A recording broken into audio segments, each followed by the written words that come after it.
This is Michael Bracey joining you from just outside Washington, D.C. This is Music Cities Together Live, the weekly conversation program that is co-hosted by the Music Policy Forum and Sound Music Cities as part of the Music Cities Together initiative. We, as always, are thrilled that you are spending some of your incredibly busy time with us today. Each week, we feature perspectives and conversations and insights from music community leaders across the world with a specific focus on what is happening related to music ecosystems in response to what is continuing to be an incredibly difficult year. Today is, of course, September 11th. Enough said on that topic. And to begin the show, we want to, kind of reflect on where we were a couple of weeks ago. We took a couple of weeks off for August and for Labor Day and just to kind of reset and recharge our batteries as we kind of moved into the fall. And, a bunch of things that we were anticipating have happened. A bunch of things that we were hopeful for have not happened. The most important thing, of course, is that we are still looking at congressional deadlock in terms of what is hoped to be a next wave of relief funding that potentially would be a vehicle for the Save Our Stages legislation to help support live music venues and the music ecology, and if not Save Our Stages specifically, then another sort of supportive piece of legislation. So as many of you are following, we do not have consensus on the bill. We are running out of time. It is increasingly looking possible that the thing many of us thought would not happen may in fact happen, which would be no more relief funding for this calendar year. So again, many of you are watching this very carefully. Many of you have been doing incredible work in terms of getting advocacy work to encourage co-sponsorship and support from your congressional delegation. The level of bipartisan support in both houses of Congress is remarkable. This is a very popular initiative, and I remain extremely optimistic that when there is the next wave of recovery and or stimulus funding, which there will be more waves, it has to happen, that Save Our Stages type legislation will be very viable in terms of that package. The fact on the ground is we don't have it. It isn't happening, and we're getting farther and farther into an election year and deeper into the calendar. So the next thing to look for those of you who are following is the September 30th deadline, which is when the fiscal year ends and Congress and the White House has to agree on a funding package that will keep the government going. That will, in all likelihood, be the last piece of legislation or congressional work before they go away for the election. And we'll just take it from there in terms of whether they come back for a lame duck session in December or everything just starts over in January. Again, the fact remains and we're going to talk about that a lot today, the economic sort of vulnerability of the music economy and of the live music sector is something that's real. And again, we're going to go in the weeds on that today. And unfortunately, we don't have any resolution in terms of congressional action that would help sort of absorb that or help sort of mitigate some of those problems. The other stuff that we all know about, and we don't have to talk a ton about in today's program, but clearly Mother Nature is having its way with us. As part of the REDS initiative that many of you are following and our 11 pilot cities across the United States, we've had communities that have been threatened by hurricanes and flooding. We, of course, have had a very difficult year and a very complicated, if necessary, year in terms of social unrest and just a lot of very hard conversations about what our country means and what our country is and what our country is not. And right now, we're dealing with the fires. And actually, I want to bring in our producer, Alex Dolvin, who has been the behind-the-scenes person making this program work from the beginning and somebody that we've all really appreciated and relied on. And, Alex, just real quick, let's hear where you are and kind of what's happening, like literally today and where you're living. Yeah, I'm living in Napa, California right now. And, we've had fires more threatening to the town itself, but I think, all of our neighbors are, suffering, and there's not a lot of daylight, and there's a lot of smoke in the air, so ash on everything. It's a challenging time, but I'm thankful, that the town itself for now has been safe. Yeah. Well, Alex, we obviously wish you and your loved ones safety. Yeah, again, in the RES initiative, City of Portland has been doing remarkable work, and what's happening in Oregon is just absolutely terrifying. We'll be visiting with Michael Seman in a minute. What's happening in Colorado is extremely frightening. Our Music Policy Forum board member and key partner, Danny Grant's music venue is threatened. The Mishawaka Amphitheater is threatened in the foothills of Fort Collins. And I raise all that to set the stage in today's conversation, not to be a downer, per se, although I feel like I'm being a downer, but just to reflect the moment and reflect that these are extraordinarily hard times for everybody, and they're extraordinarily hard times, especially for the music sector, which again is really economically vulnerable and has a lot of things going on right now. And with that said, part of the way we're going to structure today's conversation is actually focusing in on action and focusing in on not only how do we define and sort of articulate the challenges that we face as a community, but then what does that look like in terms of trying to move that into forward motion and progress and things that we have control over. Because again, as someone who's been not fortunate, somebody who's had the reality of working in the Washington, D.C. policy structure for over 2 decades, that is the only way to maintain your sanity. Is just, really feel confident in what do you have control over, what don't you have control over, and where can you kind of figure out where you fit into that, piece of the mechanism and our machinery. So today we're going to do a couple things, and I'm really appreciative of our guests and excited that they're joining us. We're first going to bring in Michael Seman, and Michael, thanks for joining us. We had you on the program in the summer when you were releasing some Colorado state data, specifically around the music community and what was happening with the economic impact on music.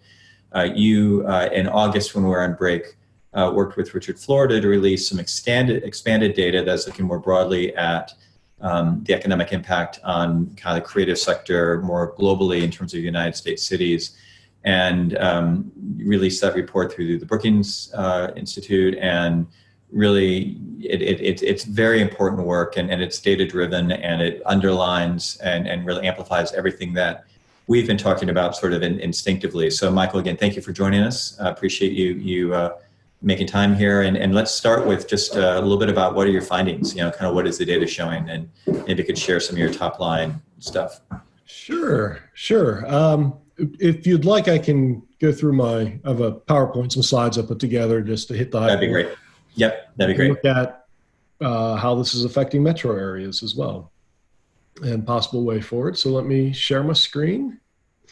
Well, thank you. First, thank you, Michael, for hosting me, and it's great to see everyone virtually. As Michael had said, I was on the show back in July, and I basically started to look at how COVID was affecting the creative economy in Colorado and Denver. It was a very quick thing I had to jump into. It was mid-March is when I started this work. And it went from just looking at the music industry quickly to the entire creative economy for the state and for the city of Denver. What happened is, as I was doing this, I occasionally work with Richard, and we thought, well, perhaps we should look at the entire country. This could actually be something that could help frame the situation, and we knew it was going to be terrible. Now, what I'd like to do today is let me go through basically how this came together, and I can give you then the overview, and then we can drill down and look more at the metro regions and how they have little variations, which are very interesting. And then we can finish up with, what's the way forward. So I started this project basically mid-March. I quickly went from Colorado to looking at the entire country and the top 53 metropolitan regions of 1 million plus. This was very challenging in that it was unfolding in real time. It's my first global pandemic, so there was a lot of research on the ground and on the fly that I was doing, and let me sort of give you a little insight on that. Basically, for the Colorado edition, I created a static economic model. And then when Richard and I started to look nationwide, we tweaked it a little bit to really sort of encompass everything across the country. First thing is there's no precedent in literature to address this. The closest was a natural disaster. So basically think of this as a Hurricane Katrina or maybe a Kobe earthquake in Japan in 1995, something that completely shuts down an economy, but it's happening in every single region all at once, and not just in the country, but globally. So this was a very challenging situation to put in perspective, because it's not just the creative industries that were being affected. It's one thing to look at, say, oil in the Permian Basin. If the price per barrel goes down, how does that affect there? This is every industry and how it interacts, and then how it interacts with the creative economy. I conducted informal interviews with people in the industries and get perspectives published via media outlets, private firms, government agencies. I was constantly calling and reading as much as I possibly could. I took into consideration the effects of local and statewide stay-at-home and safer-at-home orders, and this is across the country, and the closing of non-essential businesses. Again, I was starting this in March, looking nationwide at early April, so this was a lot of estimations. It started with live events, thinking that they might come back in the fall. It quickly became that live events at full capacity probably wouldn't happen until 2021 at the earliest. We assumed access to federal stimulus funds for firms, establishments, self-employed. I know that there was, at the time, predicted 24% annualized contraction of the US economy, with an average of 14% unemployment in Q2. That's the underlying economic data points that I was using to inform the entire work. Now keep in mind, this includes people that are laid off, furloughed, temporary laid off, those working freelance jobs, the self-employed, they have lost gigs. The creative economy is always tough to wrangle because it's so much variables in terms of the jobs people hold. So in some cases, some of these, I knew that some of these jobs would come back.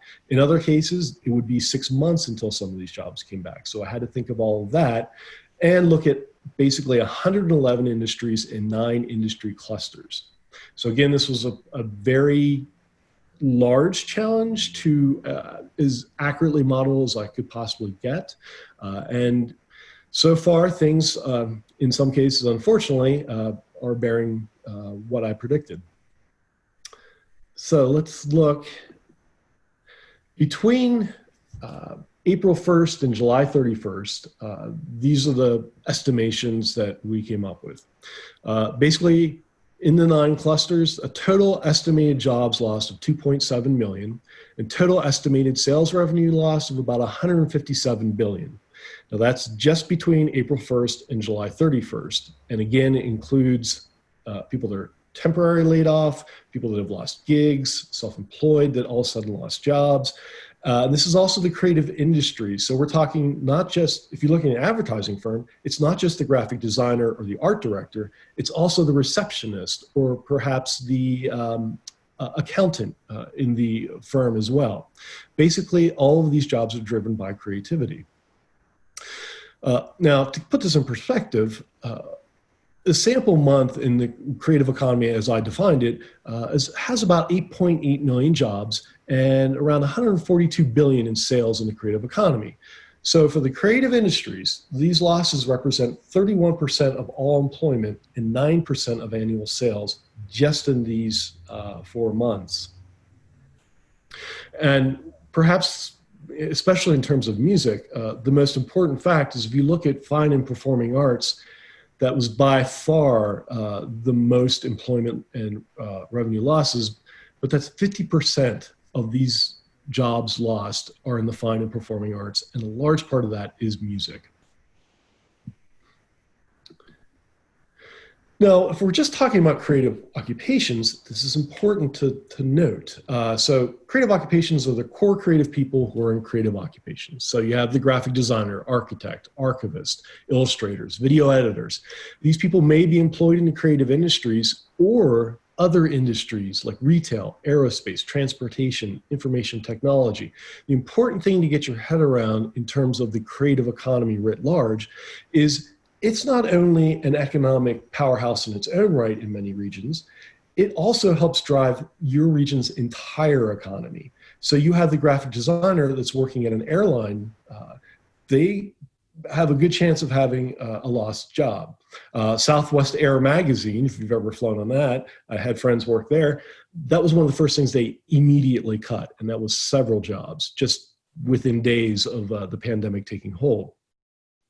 Now, in this case, it was an estimated loss of about 2.3 million jobs and 74 billion in average monthly earnings.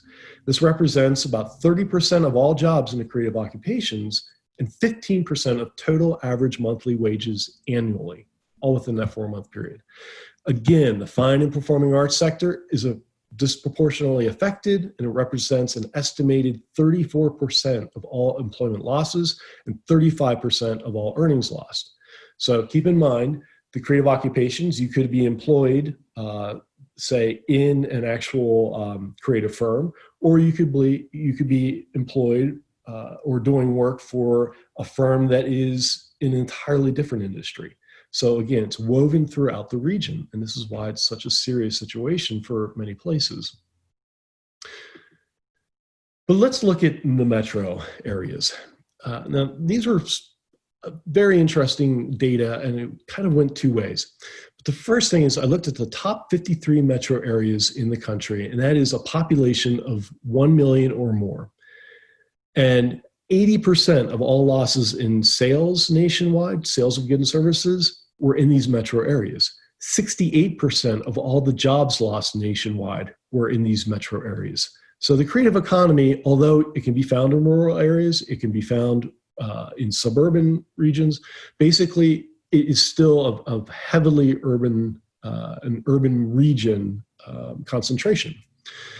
The top 10 metro areas combined represent 55% of all losses in sales and revenue nationwide, 37% of all jobs lost nationwide.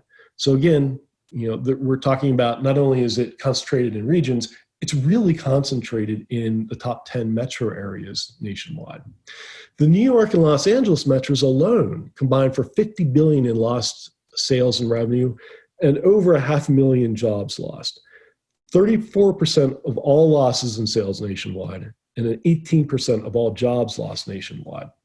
So as common thought usually goes, New York and Los Angeles still the creative capitals of the country. But honestly, of the 53 metro areas, you're looking at 80% of sales lost, 68% of jobs lost.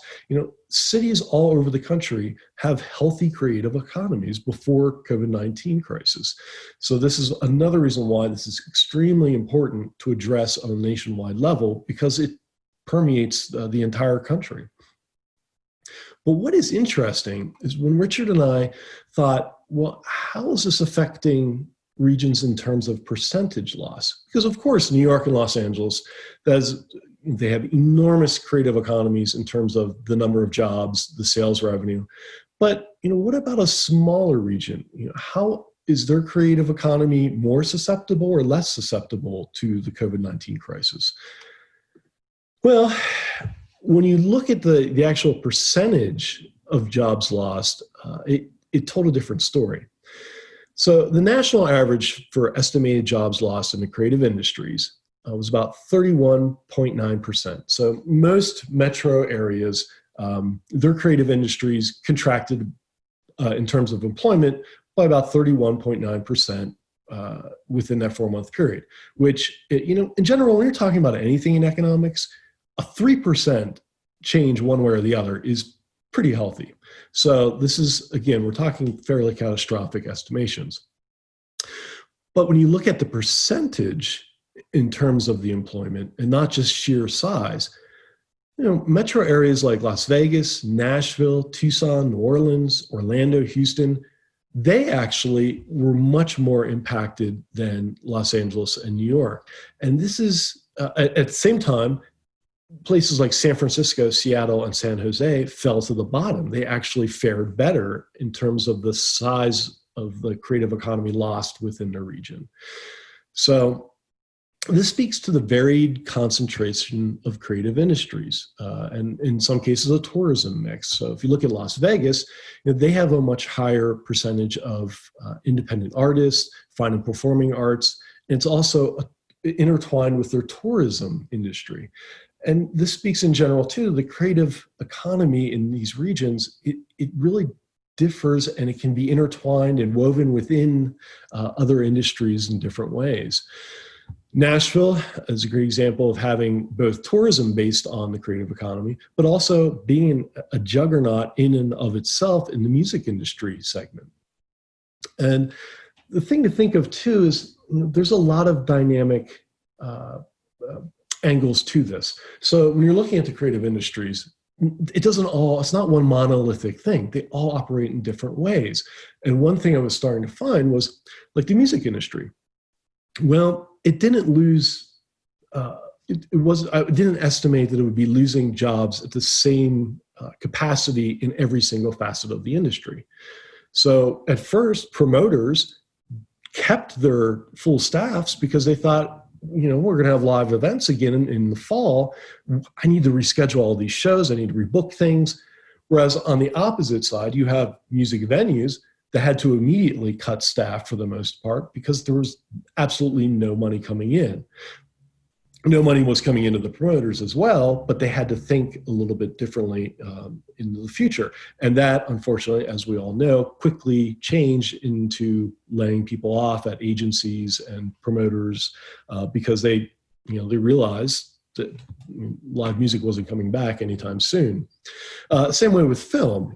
Live shoots were immediately halted, and many jobs were lost. If you're a director, you could have easily lost a big job immediately.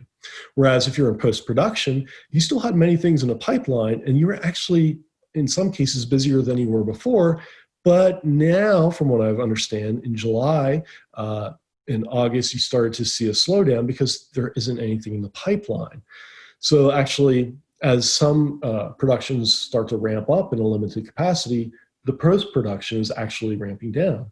And then there's a situation with places like Netflix, knowing that they don't have anything in the pipeline, they now have to buy as much content as they can so they have new releases and such to promote when there actually isn't anything being made in the pipeline. So you have a director that, one anecdotal story, a director that originally was turned down by Netflix to buy a property, coming back and saying, hey, you know what, we changed our minds, we would like to buy that.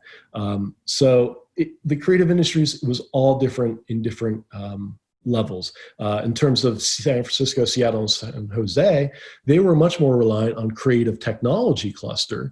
And that really wasn't as affected as much by COVID-19 as the live and performing arts. Now, what's the way forward? Immediately, it's an all hands on deck situation. You address immediate needs through partnerships amongst local, state, national government, the philanthropic sector, and private industry. And you see, thankfully, all these different programming ideas popping up. So in Colorado, we had the Colorado Music Relief Fund, which was some of people from the state of Colorado, some people from private industry like Breckenridge Brewery, then you have 7S Management, as well as the Bohemian Foundation, all coming together and raising, at last I checked, it was well over $625,000 for people that work behind the scenes in music and people that are actually the performers. Similar situation in New Jersey, Arts and Cultural Recovery Fund. There's many of these partnerships popping up, and it's really heartwarming to see because this is, a total carnage situation in terms of losses of jobs and revenue. But there's also, as Michael had talked about before, things like Save Our Stages Act, the Restart Act. Unfortunately, we're now delayed with seeing if these things will go through. But there are acts that came out immediately that we need to save infrastructure as quickly as possible. The Be an Arts Hero is a great grassroots campaign. They have now put forth the Dawn Bill, which is Defend Arts Workers Now, that has immediate relief funds for artists and arts workers. That's a great situation. That's something much like NIVA, the National Independent Venue Association, that put forth the Save Our Stages Act. These are grassroots campaigns that are happening almost literally overnight, and it's great to see, and it needs to be supported in any way possible. But really what we need to talk about is the long term. This, as like I've said, the creative economy is multifaceted. It's going to be a long time before we see live events come back to the capacity that is really able to support people's careers, both behind the scenes and on the stage. Film industry is going to go through quite a bit of pains as the effects of COVID eventually, how should we say, diminish. But this is also something to think of. Will this be the only global pandemic we see in our lifetimes? We need to really start to think. I like to put this in the scenario of, if you watch The Wizard of Oz, at the very end, when the curtain comes back and you see actually what is happening, this is exactly what COVID has done to the entire creative economy. It's a very precarious business structure in many ways: music, theater, film. Well, there's been structural problems for decades. Now, after COVID, everyone is seeing this. So we really need to address the arts and culture in the United States, much like it's being addressed in many other countries. We need federal level programming that engages with the and underemployed creative economy workforce that I've just discussed, and also the places that foster and support it. So the idea of Save Our Stages, music venues are precarious, and we're going to lose many of them if they can't be funded soon. I highly recommend looking at the Americans for the Arts, their Put Creative Workers to Work proposal. It's fantastic. It has 15 actions that largely use existing structures and channels that already exist within the federal government, but with funding, they can then incorporate the creative economy and all these people that are unemployed at the moment, or underemployed, or precariously employed because of COVID-19. It will not only help get everyone back on their feet, but it's a long-term thought of, okay, how can we develop the next level of creative economy?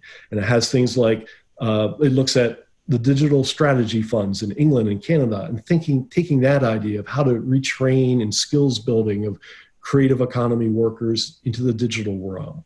And putting that within the United States government, some of the already some avenues that exist and infrastructure, like tweaking the Workforce Innovation and Opportunity Act so that it's specifically addressing creative economy workers, and basically embedding artists and designers and such within different federal departments. And there's a wide range of options, and I really highly recommend looking at that. Even things such as the Artist Corps that Obama had approved, but it never really was addressed. Now is the time. Yep. Michael Seman, well done. Sure. Yeah. So thanks, everybody. It's been great to see y'all. Have a great week. We'll be back next week with more hijinks and fun. No, it's hard, right? It's hard. And, we all have so much appreciation, for the work that you and others are doing to document it and put meat behind it, because again, the challenge is, it's one thing to, sort of intuit the structural challenges and sort of the vulnerability of the sector. But when you put numbers behind it, that just gives it entirely different weight. And I think the mix that you talk about, again, I very much appreciate that we all have to be solutions focused right now. This is not a time, just to be talking about how bad it is. And there's a real challenge that I think we all face. Obviously, as I mentioned at the beginning of the show, this is a tough time for humanity. There's a real challenge around just being overwhelmed with just sort of the existential grief around everything that's happening, and the anxiety and the fear and just everything. And it's very easy to burrow. And it's very easy to just take that internal, and it's very easy to be like, I don't know what the solutions are, and I'm just going to shut down. And we can't do that. The stakes and the risks of doing that are overwhelming. And I think, if we pivot a little bit in today's conversation, what has been, again, extremely, sort of encouraging, and hopeful, around the music community's response this year and the response of others in the creative sector is to try to get granular and try to get into an active mode.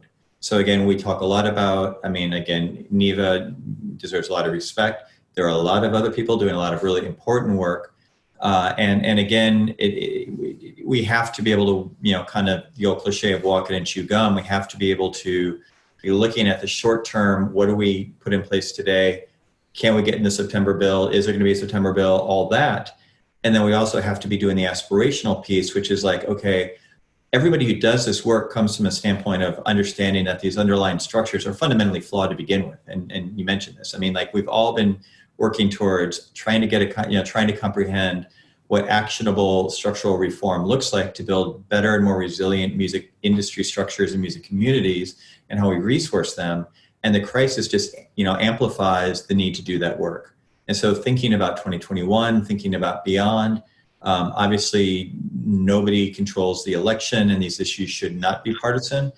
But what we know for sure, is that if the election goes the way that the numbers today on September 11th suggest it might go, then there's virtual 100% certainty that Congress and the next administration will be doing a major stimulus initiative in the first quarter of next year, because that is what they do. That is literally what they do.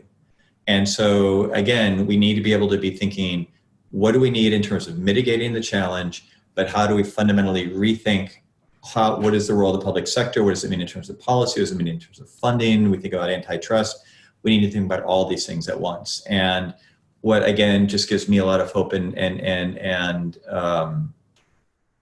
sense of momentum is that these discussions are happening in ways that are very granular and tangible and not just theoretical, like, hey, music's important. We got to help music, fight for music. It's like, yeah, fuck you. What are you going to do to fight for music? So I shouldn't have said that, excuse me. So anyway, so I want to bring in Anna Chilenza and Chris, and Michael, if you can hang on, that'd be great, because we're going to bring you in at the end just to kind of reflect back on what's happening here in DC, because we want to talk locally about what's happening with the DC music community, both in terms of the sort of structural activism that's been taking place for many years, led by Chris and others, and then how they are responding in the short term to some of the data points that are reflected in your report and kind of where that conversation is. And so Anna, Chris, thanks so much as always for joining.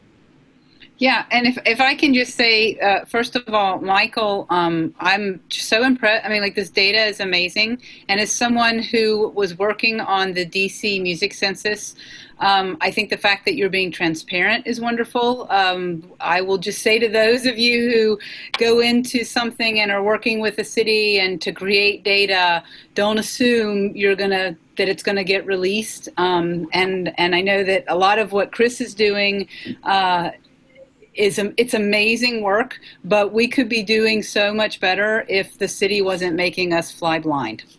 I'll just say that, and I'll try and shooting straight. So for those of you who've not met Anna, Anna is a Georgetown University professor and a writer and thinker and activist and a co-founder of Music Policy Forum and been a partner in our convening work for many years. And Chris Naoum is another long-term friend and colleague who is a DC music activist, connector, scene builder. I don't even know what other things you want to claim, Chris. Telecom lawyer by day. But Chris, if you could start, talk a little bit about sort of the pre-COVID sort of activism framework in terms of the DC music community and some of your partners. And let's also give a huge shout out to Aaron Myers, who is supposed to be with us today. And Aaron wasn't able to join us, unfortunately, he had a last second emergency. But could you talk a little bit about the landscape pre-COVID and kind of how you all were working with the government and kind of what the needs were in this very complicated and quickly changing city? Got it. Thank you, Michael. Thanks all. And thank you, Michael Seman. That was a great presentation. First of all, happy Ethiopian New Year. It's actually Ethiopian New Year today, which is really special, and lots of Ethiopians here in DC. And yeah, I'm very sorry Aaron's not here to join me, because Aaron's been my partner in crime in working on so much advocacy for, I don't know, the past 4 years or so. So he had an emergency, so he can't be here, but he brings a wealth of information and knowledge and, advocacy, and having worked for, the Obama campaign and other campaigns in the past, and the Congressional Black Caucus. So he's amazing. We're sorry we don't have him today. So just I co-founded this organization with a local musician who's now in Colorado. Listen Local First, to raise awareness for the local music scene, to create new avenues for opportunity for connecting musicians with new opportunities. That took me into putting on lots of events and festivals, and that's what took up a lot of my time. But the advocacy has always been a huge part of the work that we do. And when our mayor is now in her 6th year in office. And when she came into office, she came on with a plan that really focused on meeting with the cultural community, growing the cultural community, growing the creative community. And we were there at the beginning. There was an issue with artists, obviously artists being displaced. DC has an amazing jazz community, go-go community, hip hop community. There's a part of the city called U Street, which is the former Black Broadway, the home of Duke Ellington. We also have our own music. Go-go, for those of you that aren't familiar, is a funk, percussion-driven music that was started in DC, and it is hugely popular. There are lots of old, historical old bands that you may have known and had major hits in the 90s, and then also tons of new bands coming up. And that's the equivalent of our version of New Orleans jazz scene, or Zydeco music in Lafayette. So there are a number of artists across the scene in every single genre that have been extremely active in advocating for spaces, for opportunities, for licensing, for permitting, for housing. And the city came up with a plan a couple years ago and introduced something that was called the Cultural Plan. And the Cultural Plan was how, in a 10-year period, can we allocate more money toward the arts? And as part of the Cultural Plan, they wanted to collect data. But the data they were collecting was just from having meetings in every single district and ward, and it seemed pretty haphazard. And that's sort of when Anna, Michael, and we had the first kind of music policy summit was focused on bringing in people from the music community and having the people that were doing the cultural plan there to talk about, to give them the real data about the needs of the music community. And what that led us to, and what Anna was talking about, is the need for a census, because the city was only, in every way the city allocates money to music, whether it's through Office of Planning grants or whether it's through DC Arts and Humanities grants, it's all based on the figure that there were 300 musicians living and working in the DC area. And that's because, according to federal tax data, there is only about 350 musicians showed that their full income was coming from music-related activities. Whereas we know a lot of musicians have side jobs, they work at venues, they work at sound, they do other stuff. So it's not all, they're not all working for the National Symphony, getting paid a full salary to play music. Well, and even if I can jump in, if you were a music educator, you got listed as a teacher. So even if you were 100% playing and teaching music, you still didn't show up on their radar. Yeah. Right. And so that showed the need that if the city is planning to allocate money in the future toward supporting the arts at a greater level, they actually need real data on what the music community looks like. So really a lot of our advocacy has been around that, providing that information, making sure the city understands what opportunities musicians need and what's needed when you present music, because that's always just having allocating money from Metro to host musicians, but not even really pay them, just like get the permit to get a space and have musicians play for free is not a good way to, it's not a good way to support the music ecosystem. So I think that answers the first part of your question. Yeah. So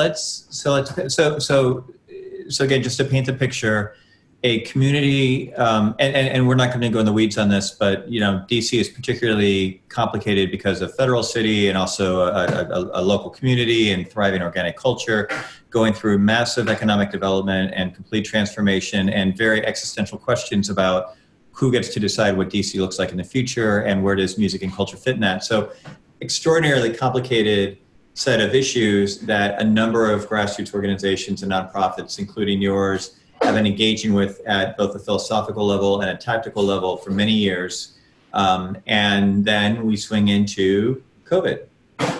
So how has, what has that meant in terms of the pivot for your work, and what is like right now, like what is the call to action? What are people looking to do? How are you responding? And how are you leaning on other communities to sort of do a networked approach to say, all right, look at what's happening across the landscape, and how can that be integrated into what we need here? Got it. Yeah. So Aaron and I have been working on a number of issues over the past couple of years. Most notably, there was an issue with amplified sound in the city, where the city wanted to shut down buskers, and then obviously I think some of you are familiar with Don't Mute DC, where they tried to shut down outdoor go-go that was performing from a store, and that brought a whole campaign to make go-go the official music of DC, and that came with lots of issues in terms of what does that mean in terms of funding. And then I helped Aaron pass the Performance Arts Promotion Amendment Act, which would give a tax credit to small venues that want to host more live music. So Aaron and I have been very active. We both had our listservs of people that we were engaging in the music community to bring together for advocacy efforts. And so when COVID hit, we combined our lists, shot everyone out, and we're like, let's have Zoom calls.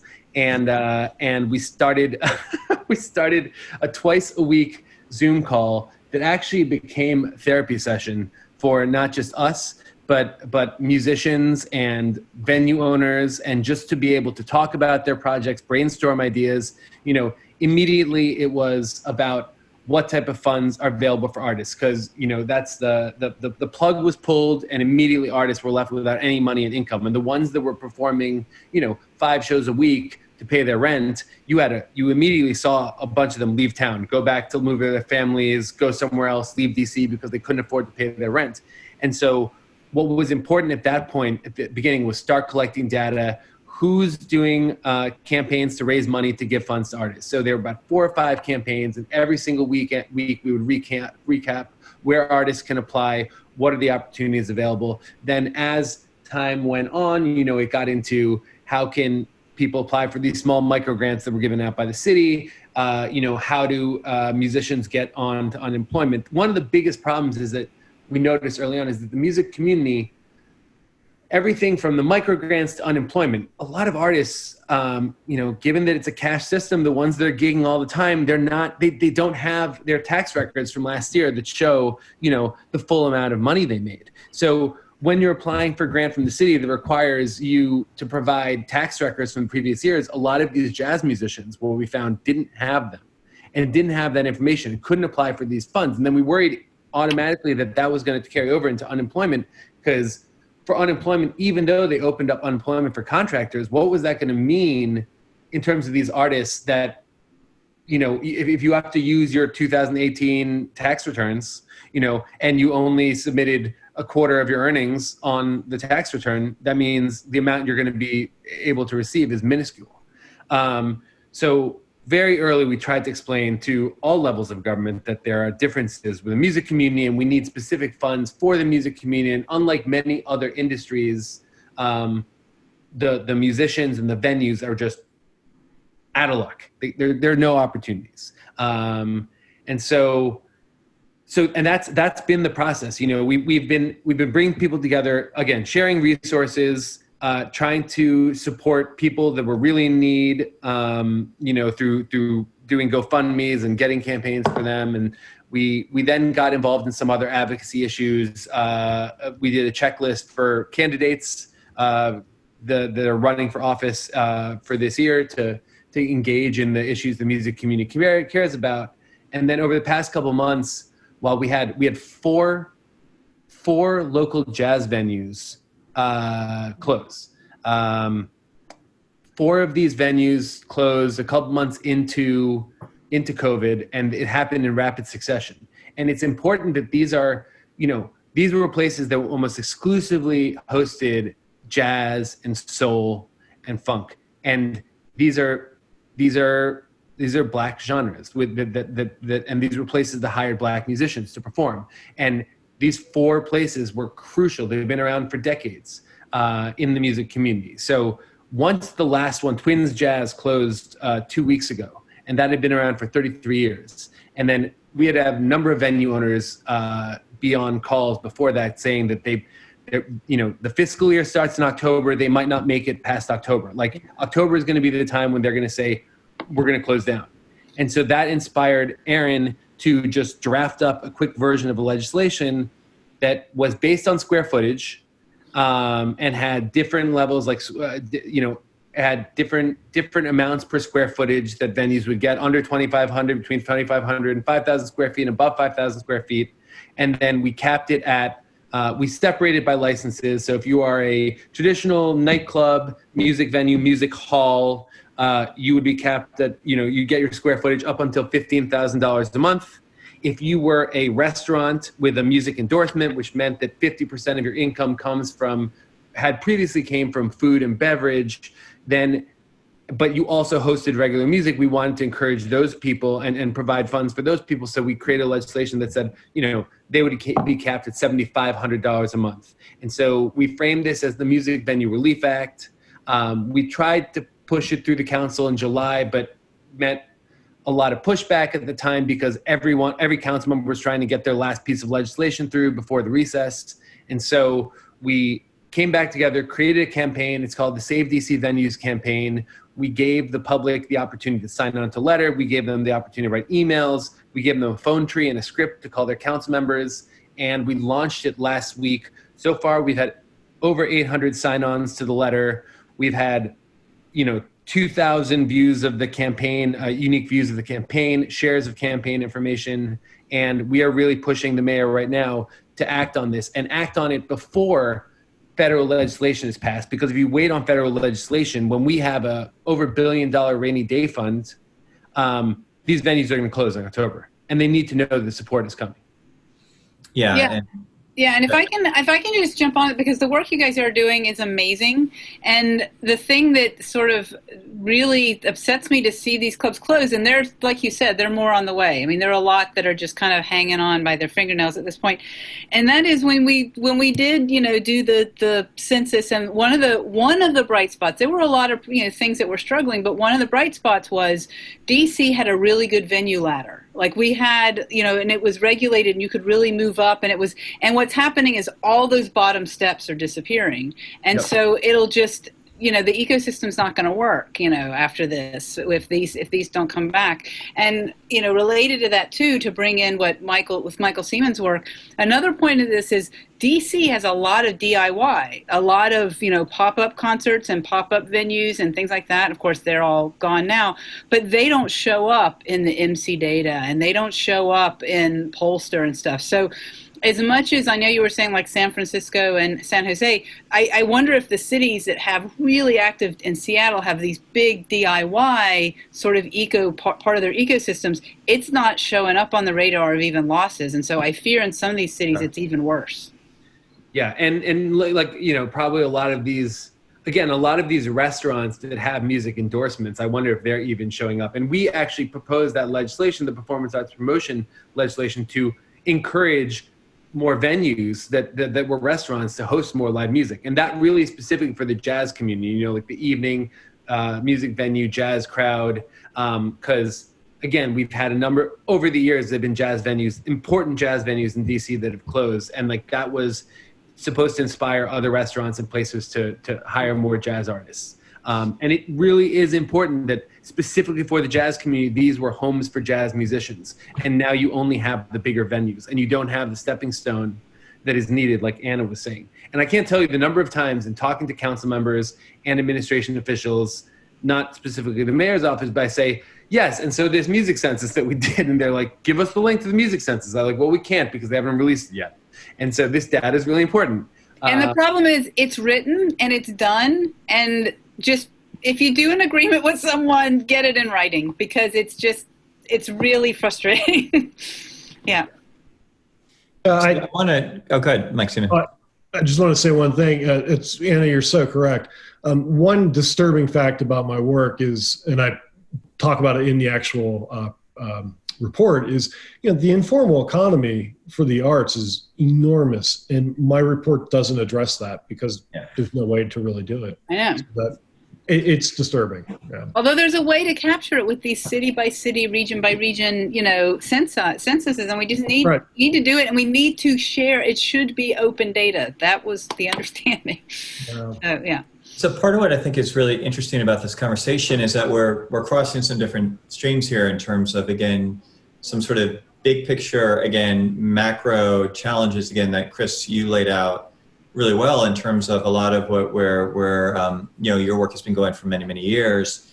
And then again, you've got the short term sort of like, okay, how do we triage this crisis? And we have a really good question in from Bud Weinstein. Thank you, Bud, just asking about the viability of live jazz in clubs in general, with the idea that virtually all of them closed in Dallas before the pandemic, and that whole sort of community is struggling. And I would suggest, and Anna, you may have a sense of this, but I would suggest that a big part of the work that we've been doing pre-pandemic, a lot of us collectively, is just basically understanding where there's a disconnect between what the commercial marketplace is able to absorb, given the sort of economic structures in the music and in development and in sort of that whole complicated sort of business ecosystem. So what can the commercial marketplace support, and what is a value that the commercial marketplace as designed is not able to support, and what are the either public or philanthropic efforts to then sort of invest resources and other sort of necessities to keep that going. And that's part of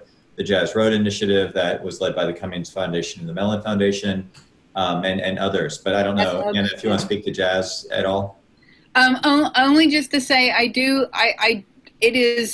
been looking at a lot of data with jazz and stuff, and I don't think it's a dying art. I think the thing is it's very much integrating into other art forms. And so it's very much alive, and a lot of these clubs weren't just doing sort of bebop, that like it's jazz, the umbrella of jazz, which brings in a lot. And I think the cities that sort of embrace that attitude to jazz are the ones where clubs can really survive. Well, pre-pandemic anyway. But Chris, you've been working with a lot of these folks in DC. What is your take on kind of the survivability of the genre? I know that the jazz community is the best organized community in DC. So I don't know how it is in other cities, but like I know that the jazz community members will get together and create a GoFundMe campaign. I think part of the issue in DC is that some of these venues that closed were so independently owned, like they've been around for so long. It's not that the venues were older, but maybe it was like the mentality was like, I'm funding this out of my pocket. We barely get by. We're not going to make it through this. We got to cut our losses now. And it's disappointing that some of these venues didn't put out the warning call to the community to try to raise funds and support, especially Twins Jazz. Twins Jazz are two Ethiopian sisters that are, in their 70s now that have owned the venue for so long. And I think that naturally they were, they were always kind of kept to themselves, and they did their thing. They hosted a great venue, but I feel that their natural inclination, and also they all wanted to retire, right? And their daughters moved away. So it seemed like it was just like, this is a good retiring opportunity. We're old. We're done with this. This is closing. We don't have anything else. It wasn't like, at that point they didn't put it out to the community. But I think the community, the jazz community is very strong, and they're organized. And I think that's what's going to save jazz. In the end. Yeah, and I think that's what's doing it. And my only fear is that as these independent venues close because of COVID, that post-COVID we don't have just these big whales come in and eat them all up, and we have one company that owns all the venues, and then it's not really sustaining the regional culture. What was great about Twins is a lot of local players, and I wanted to make the point real quick that we were talking about these closures, but we have examples. Katie Tutton from Chicago. Well, I've been working with the local NEVA group, the local advocacy chapter, and put together this amazing spreadsheet tracking, and it's currently being updated. It's like a presentation, but it's tracking all the funding from all the different states. Like Portland just had, $10 million fund allocated for venues. Nashville last week, it's not even on the presentation. We have $2 million allocated towards towards music venues. I mean, a lot of this is coming out of CARES funding, and some jurisdictions and cities have already spent all of that money. But other places are just coming up with it, and they're using their own funds, and they're using, cities are getting. Yes, Ashley, we can share it. I can send it around, and Katie has said that anyone can use it and anyone can use it for advocacy. So I'm happy to share that with you guys. But this document shows, and we have more. Hopefully, DC gets on there as proposed. The council hasn't adopted this legislation yet, but it's happening around the country. Cities understand the value of music venues. They're specifically moving to fund venues, and that's what we need. Especially if you're a music venue, and especially if you have a musical heritage in your city. Well, and I'm so glad you mentioned that, Chris. And I think again, not to be the cheerleader for 2020, because nobody wants to be the cheerleader for 2020. But I think part of what we're seeing in our community, and I do think we are a community. I think when you think about the policymakers, we have a lot of public servants participating in today's meeting, and people in a lot of cities that are putting a lot of skin in the game to build these programs and get that funding pushed out the door. And all the grassroots nonprofit, sort of activists and advocates, and people like you and Ashley Keaton and many others who are not only working locally, but are starting to network to kind of figure out how do you put those pieces together in terms of what other people are doing and how that informs the work. And then researchers, and so people like Anna, helping underwrite the DC Music Census, and Michael Seman, and, Gigi Johnson's in with us today. And a lot of just people who are, again, trying to get, like I said before, hyper granular about how do we respond not only to the 2020 moment, but how do we build whatever the better things are that we need moving forward. And what is that interconnection where it's not enough to take our ball and go home and be frustrated, right? I mean, so Chris, there have probably been about 1,000 times over the last 15 or 10 years been doing this work where I can do a lot of things in my life. I don't need this. But you find allies and partners and collaborators, many of them working for the district. There are amazing people who work for the District of Columbia that are passionate about the cultural ecosystem and figuring out how to navigate these complexities. So, I kind of leave,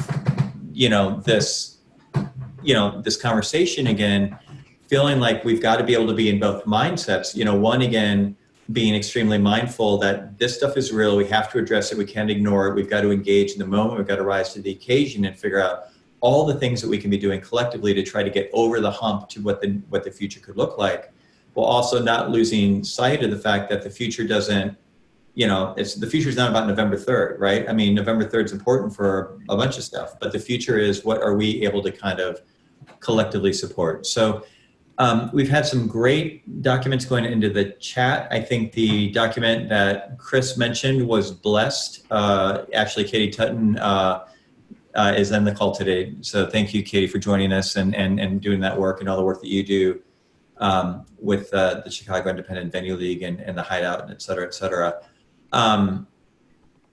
So we're going to wrap in a minute. So I just want to do a couple closing thoughts and some housekeeping.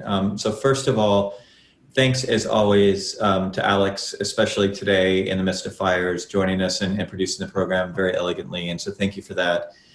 Thank you for the panelists sharing your wisdom and your knowledge and all of the work that you do, which makes this stuff possible.